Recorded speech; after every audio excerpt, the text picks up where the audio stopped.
Leandro, em que caixinha a gente coloca esse fato do Dia da Política? A gente coloca na caixa Congresso corrupto ou a gente coloca na caixa Supremo político? Podemos colocar nas duas, né, Caio?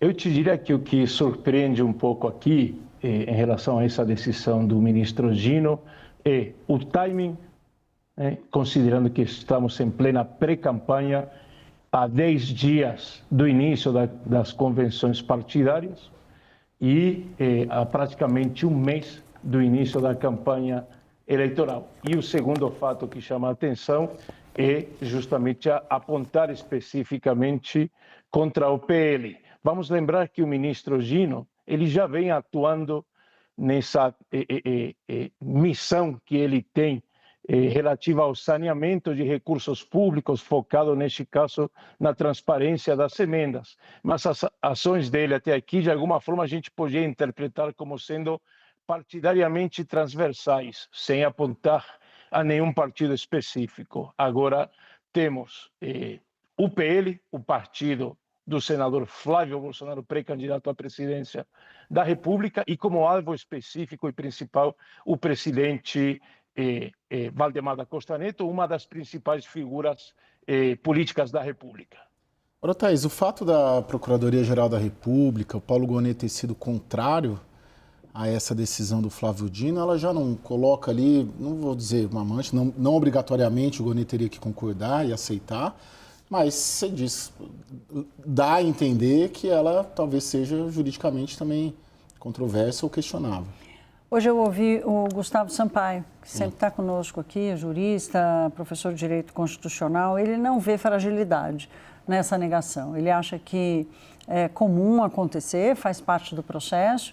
A negação é de parte das medidas, né? Não da investigação ou da suspeita em si. Então, não há uma negação da PGR de que há um problema ali.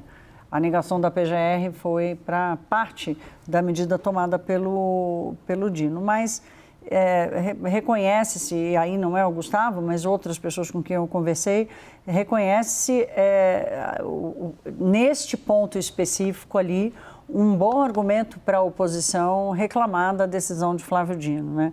Então, toda essa parte política que vocês estão trazendo aqui, fica difícil argumentar contrário a ela, porque nós estamos vivendo esse momento.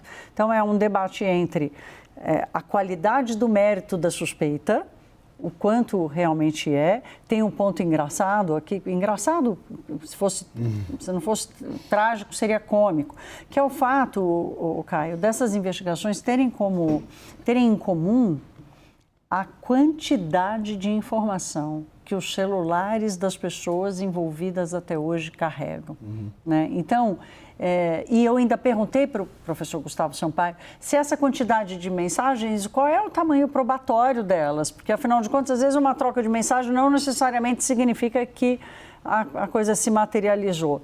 Mas ele acha que hoje, no mundo de hoje, com a quantidade de informações, ela passa a fazer a troca de mensagens e esse roteiro que aparece nas mensagens, ambos passam a fazer parte de um conjunto probatório muito forte. Então, mesmo que a oposição tente argumentar que porque a PGR, além da questão política, o fator da PGR, o fato da PGR ter sido contra parte das medidas, usar isso para questionar a decisão de Flávio Dino, fica difícil de escapar da força da suspeita.